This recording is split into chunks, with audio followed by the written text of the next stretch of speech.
9월 20일 성령 강림 후 제16주 주일을 위한 말씀 나눔을 시작하겠습니다.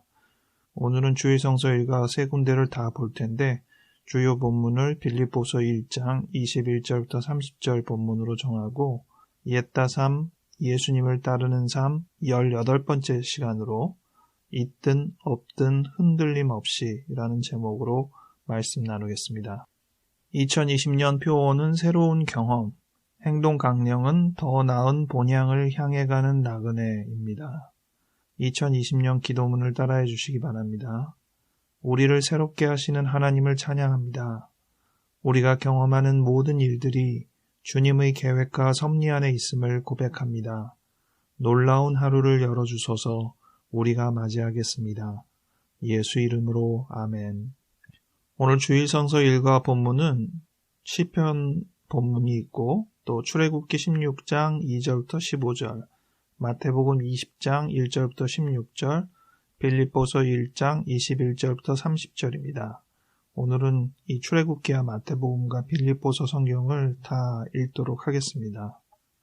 말씀을 읽기 전에 먼저 예수님을 따르는 삶, 이 부분에 대해서 생각을 잠깐 해보면 좋겠습니다. 전광훈 사태도 그렇고 대부분의 예배의 대면 예배를 금지한 것에 대한 기성 기독교의 반응도 그렇고 과연 교회가 이 사회의 모범이 되고 있는지 의아스러울 정도입니다. 어떤 것이든 의견은 둘로 나뉘어질 수 있는데 그 둘 의견에서 서로 논의하며 합의점을 찾아가는 자세가 예전보다는 많이 희박해져 가고 있음을 느끼게 됩니다. 예전에는 반대 사람이 이해하고 설득할 수 있도록 하는 표현을 귀하게 여겼던 반면 지금은 자기 진영에 있는 사람들이 자기에게 맞장구 치는데 더 비중을 두는 편입니다. 논리가 허술해도 자기 진영의 얘기라면 박수 쳐줄 사람이 수없이 많이 있기 때문에 오히려 그 사람들의 비위를 맞추는 표현들을 서슴없이 해나가면서 극과 극의 진영을 형성하는 것을 보게 됩니다. 교회도 마찬가지입니다. 어느새부턴가 교회는 반이슬람, 반동성애 이러한 진영으로 모이면서 심지어 지금의 정권에 반하는 것이 기성 기독교의 슬로건인 양 표현하게 되는 예들을 많이 보게 됩니다. 과연 예수님을 따른다는 것이 무엇일까 고민하게 되는 지점인데 이런 지점에서 오늘 여러 말씀들을 같이 생각해 보면 좋겠습니다. 먼저 주요 본문 빌립보서 1장 21절부터 30절 읽어드리겠습니다. 이는 내게 사는 것이 그리스도니 죽는 것도 유익함이라. 그러나 만일 육신으로 사는 이것이 내 일의 열매일진데 무엇을 택해야 하는지 나는 알지 못하노라. 내가 그 둘 사이에 끼었으니 차라리 세상을 떠나서 그리스도와 함께 있는 것이 훨씬 더 좋은 일이라. 그렇게 하고 싶으나 내가 육신으로 있는 것이 너희를 위하여 더 유익하리라. 내가 살 것과 너희 믿음의 진보와 기쁨을 위하여 너희 무리와 함께 거할 이것을 확실히 아노니 내가 다시 너희와 같이 있으므로 그리스도 예수 안에서 너희 자랑이 나로 말미암아 풍성하게 하려 함이라. 오직 너희는 그리스도의 복음에 합당하게 생활하라. 이는 내가 너희에게 가보나 떠나 있으나 너희가 한 마음으로 서서 한 뜻으로 복음의 신앙을 위하여 협력하는 것과 무슨 일에든지 대적하는 자들 때문에 두려워하지 아니하는 이 일을 듣고자 함이라. 이것이 그들에게는 멸망의 증거요 너희에게는 구원의 증거니 이는 하나님께로부터 난 것이라. 그리스도를 위하여 너희에게 은혜로 주신 것은 다만 그를 믿을 뿐 아니라 또한 그를 위하여 고난도 받게 하려 하심이라. 너희에게도 그와 같은 싸움이 있으니 너희가 내 안에서 본 바요 이제도 내 안에서 듣는 바니라. 아멘. 오늘 빌립보서 본문은 26절까지의 전반부와 27절부터의 후반부가 나뉘어서 생각해 볼 지점이 있다고 여겼습니다. 앞부분에 바울은 죽어서 예수님과 함께 있는 게 차라리 낫겠다라는 본인의 고백을 합니다. 그런데 본인이 육신으로 지금 이 땅에서 살고 있는 것이 예수님을 따르는 다른 사람들에게 더 유익하다고 이야기를 했습니다. 지금 이 빌립보만 해도 바울이 빌립보에서 전도해서 교회로 성장한 사람들을 위한 편지죠. 그리고 에베소서, 빌립보서, 골로새서, 빌레몬서 이 성경들은 옥중서신이라고 부르는, 즉 바울이 옥에 갇혀있는 상태에서 보낸 편지라고 해야겠습니다. 맨 마지막 절에도 지금 듣고 있는 그 고난과 싸움은 바로 옥중에 있는 부분을 의미하는 것으로 생각이 됩니다. 왜 1장 21절부터 삶과 죽음에 대한 주제를 이야기하였을까요? 지금 바울은 죽음을 기다리고 있는 사람과 같은 심정으로 이 편지를 쓰고 있는 것입니다. 그런 입장에서 본인에게 앞으로 닥칠 어떤 일이 있을지 모르지만 본인이 죽는다 해도 삶에 대해서 미련을 갖거나 그러지는 않는다는 점을 보여주고 있습니다. 그런데 삶에 대해서 한 가지 생각할 만한 부분은 그것이 신앙의 동료들에게 유익이 된다는 점이겠죠. 그런데 저는 이 내용을 27절에 이어지면서 삶과 죽음의 의미가 확대되었음을 생각하게 되었습니다. 27절에 오직 너희는 그리스도의 복음에 합당하게 생활하라. 이는 내가 너희에게 가보나 떠나 있으나. 바울이 같이 있으나 또는 지금처럼 떠나 있으나, 삶과 죽음은 바울이 곁에 있음과 없음으로 나뉘어집니다.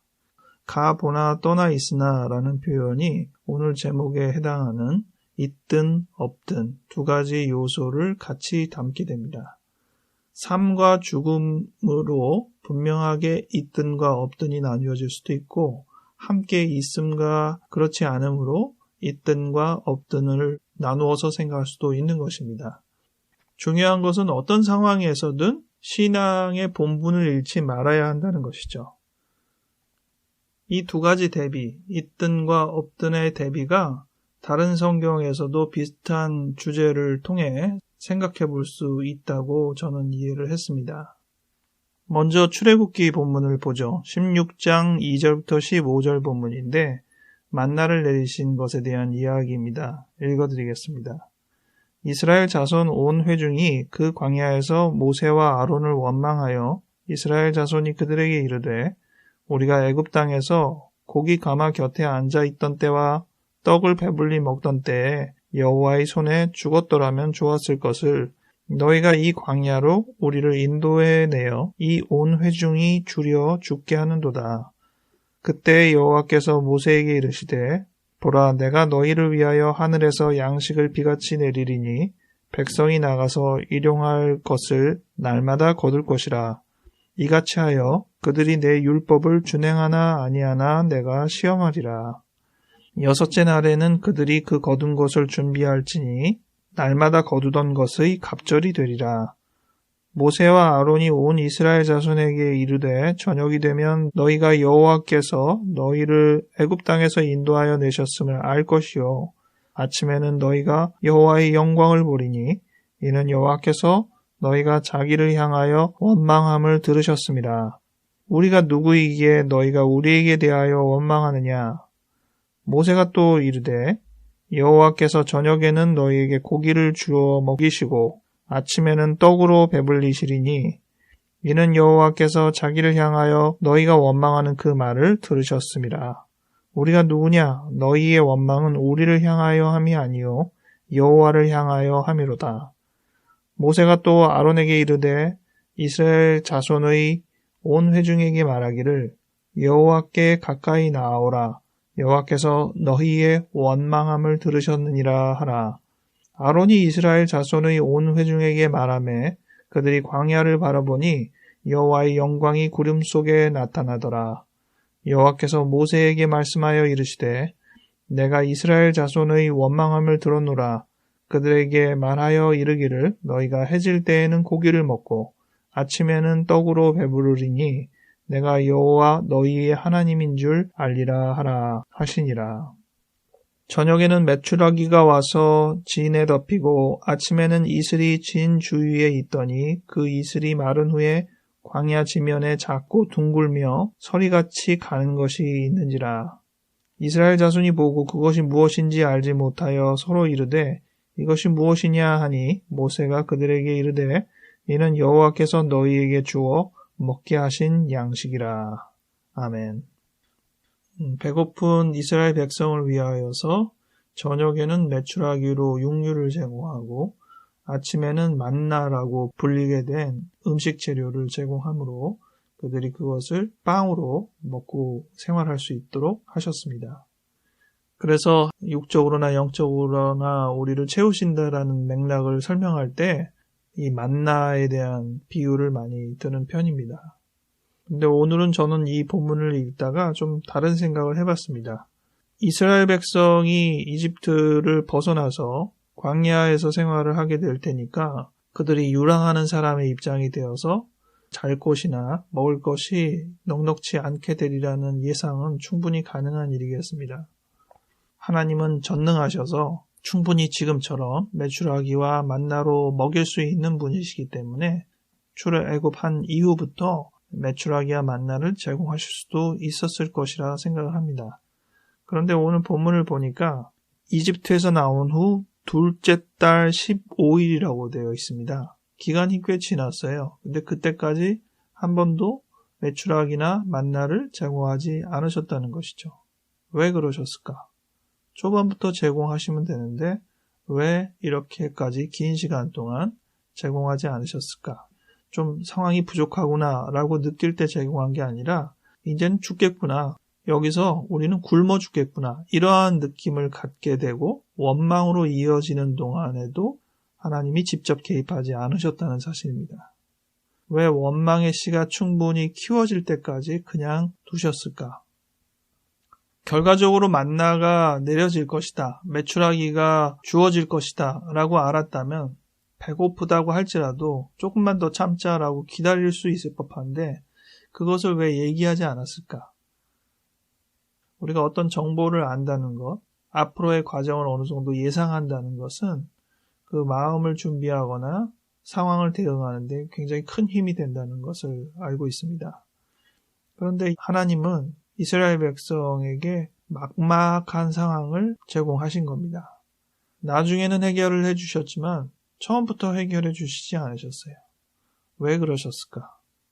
이게 첫 번째 의문이었습니다. 그 다음 오늘 주일 성서 일과로 마태복음 20장 1절부터 16절이 있는데 이 부분에 대해서도 의문이 이어졌습니다. 읽어드리겠습니다. 천국은 마치 품꾼을 얻어 포도원에 들여보내려고 이른 아침에 나간 집주인과 같으니 그가 하루 한 데나리온씩 품꾼들과 약속하여 포도원에 들여보내고 또 제3시에 나가보니 장터에 놀고 서 있는 사람들이 또 있는지라. 그들에게 이르되 너희도 포도원에 들어가라. 내가 너희에게 상당하게 주리라 하니 그들이 가고 제6시와 제9시에 또 나가 그와 같이 하고 제11시에도 나가보니 서 있는 사람이 또 있는지라. 이르되 너희는 어찌하여 종일토록 놀고 여기 서 있느냐. 이르되 우리를 품꾼으로 쓰는 이가 없음이니이다. 이르되 너희도 포도원에 들어가라 하니라. 저물매 포도원 주인이 청지기에게 이르되 품꾼들을 불러 나중 온 자로부터 시작하여 먼저 온 자까지 삭슬 주라 하니 제11시에 온 자들이 와서 한 데나리온씩을 받거늘 먼저 온 자들이 와서 더 받을 줄 알았더니 그들도 한 데나리온씩 받은지라. 받은 후 집주인을 원망하여 이르되 나중 온 이 사람들은 1시간밖에 일하지 아니하였거늘 그들을 종일 수고하여 더위를 견딘 우리와 같게 하였나이다. 주인이 그 중에 한 사람에게 대답하여 이르되 친구여 내가 네게 잘못한 곳이 없노라. 네가 나와 한 데나리온의 약속을 하지 아니하였느냐. 네 것이나 가지고 가라. 나중 온 이 사람에게 너와 같이 주는 것이 내 뜻이니라. 내 것을 가지고 내 뜻대로 할 것이 아니냐. 내가 선함으로 네가 악하게 보느냐. 이와 같이 나중된 자로서 먼저 되고 먼저 된 자로서 나중되리라. 아멘. 지난번에 정의에 대한 이야기도 좀 하고 그랬었는데 다소 불공평해 보이는 사항을 비유로 이야기를 하셨습니다. 성경 속에서 제6시가 정오 시간이 되니까 제3시는 오전 9시가 되고 제9시는 오후 3시. 제11시는 5시, 보통 이제 6시까지 일을 한다고 치면 거의 끝물에도 일을 안 하고 있는 사람이 있어서 그들을 일꾼으로 삼았다는 것입니다. 근데 마지막으로 와서 일한 사람은 얼마 일을 하지도 않았는데 아침부터 일찍부터 와서 일했던 사람과 모든 사람이 다 페이가 같았어요. 한 데나리온. 당시 한 데나리온이 한 사람의 하루 품삯이라고 하니까 근무 시간과 상관없이 누구에게나 다 하루에 필요한 품삯을 줬다는 것이고, 그것은 그 사람이 자신과 또 딸린 식구들에게 필요한 기본적인 소득이라고도 볼 수 있겠습니다. 하나님은 공평하게 사람들에게 제공한다는 것인데, 일하는 사람 입장에서는 일하는 시간에 맞춰서 준 것이 아니기 때문에 불공평하다고 생각하고 상대적으로 비교하게 될 수밖에 없는 것이죠. 네, 여기서도 제가 출애굽기처럼 한 가지 의문을 좀 가져봤습니다. 만약 이러한 식으로 급여를 제공할 것이라는 것을 사람들이 알았다면, 미리 알았다면 어떤 반응을 했을 것인가? 아는 시점도 물론 다를 수 있습니다. 일꾼으로 부름받기 전에 이 정보를 알았으면 만약 어땠을까? 또 포도원 일꾼으로 부름받아서 일을 하고 있는 중에 이 정보를 알게 되면 어떻게 됐을까? 이 점에 대해서는 그렇게 어렵지 않은 상상을 해볼 수 있을 것입니다. 만약 사람들을 채용하기 전부터 저기 포도원에서는 오전 9시부터 일하든 오후 5시부터 채용이 되든 하루 품삯을 주더라 라고 안다면 9시에 포도원에서 일하라고 요청을 할 때 딴청을 피울 수 있겠죠. 좀 기다렸다가 나중에 조금만 일하고도 같은 페이를 받는데 내가 왜 지금부터 일해? 라고 생각하면서 아마 처음에 요청을 거절했을 것입니다. 그리고 9시에 채용이 돼서 들어갔는데 들어간 다음에 정보가 여기는 일찍 온 사람이나 늦게 온 사람이나 저녁 6시 근무 끝나면 다 똑같은 페이를 준다라는 정보를 알았다고 칩시다. 그러면 어떻게 일하겠습니까? 아마도 게으름을 피울 가능성이 높을 것입니다. 약속한 것이 있으니까 6시까지는 할 텐데 5시에 와서 6시까지 1시간 일한 사람보다 내가 애를 많이 쓸 필요는 뭐가 있느냐.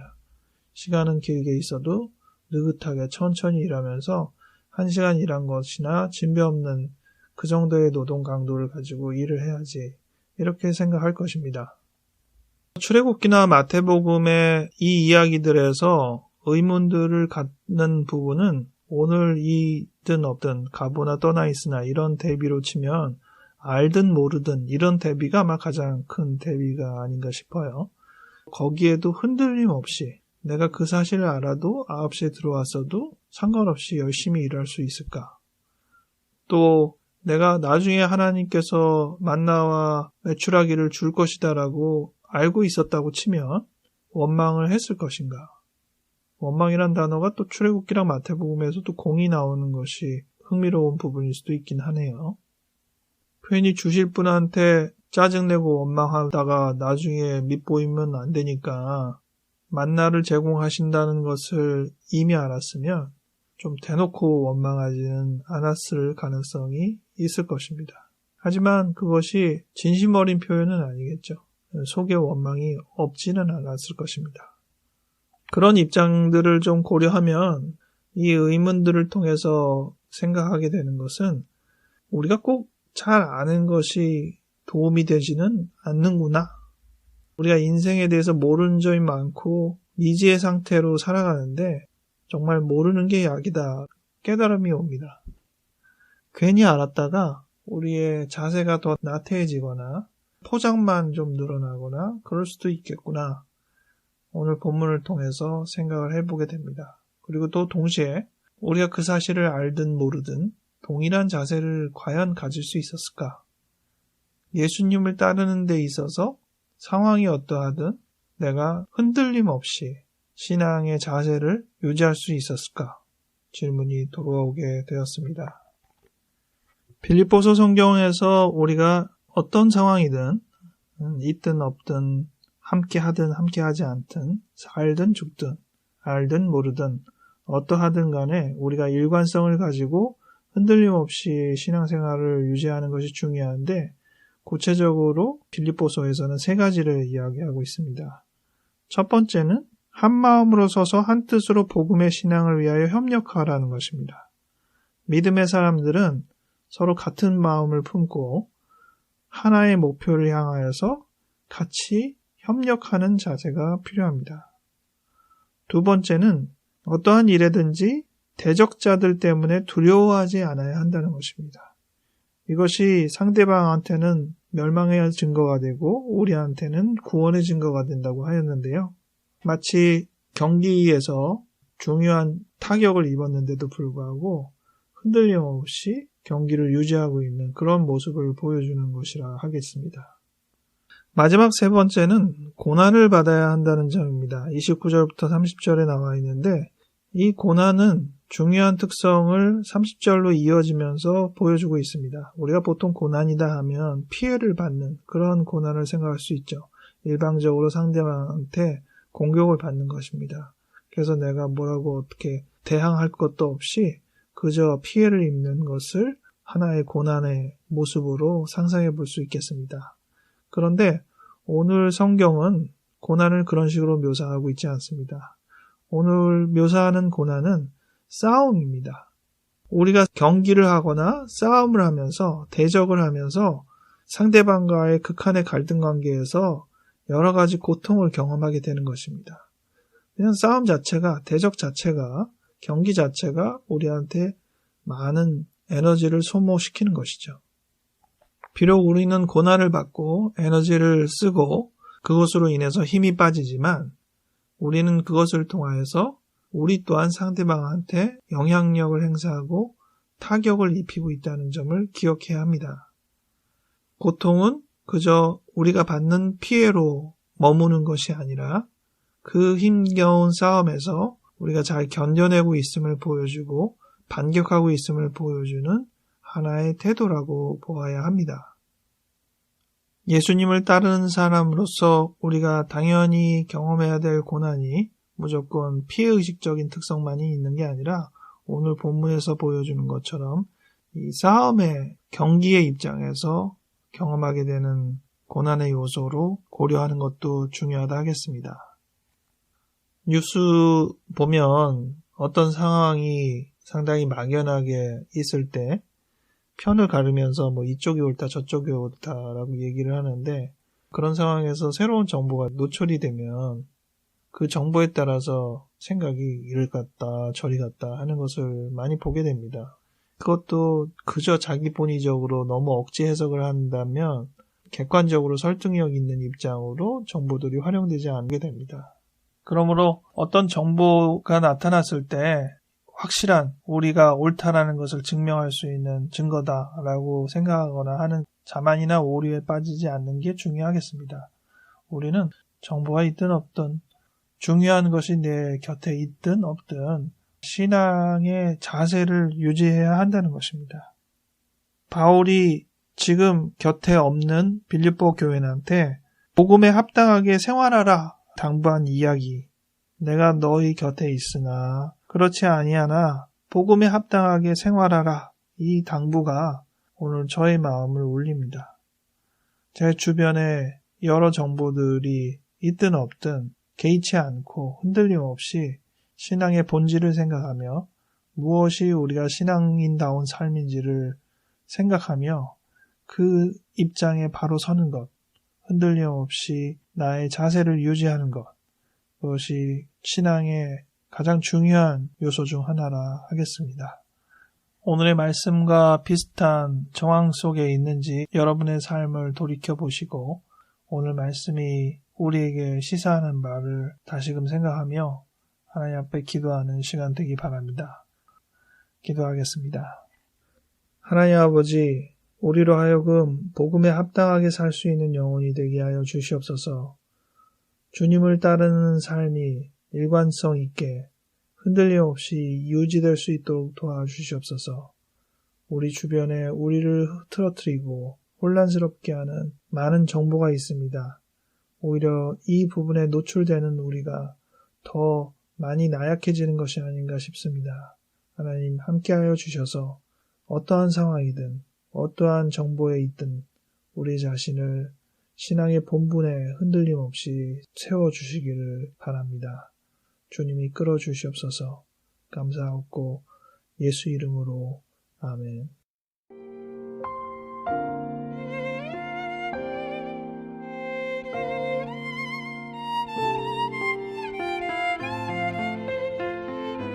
(9월도) 벌써 반이 지났네요. 이제 추석이 다다음 주입니다. 이번 코로나 상황 때문에 예전만큼이나 많은 이동이 있지는 않겠지만 그래도 긴 연휴를 대비해서 이동이 불가피하게 많아질 텐데 코로나 전국에 큰 무리가 없기를 위해서 함께 기도하기 바랍니다. 한 주 건강하게 잘 지내시고 다음 주에 뵙겠습니다.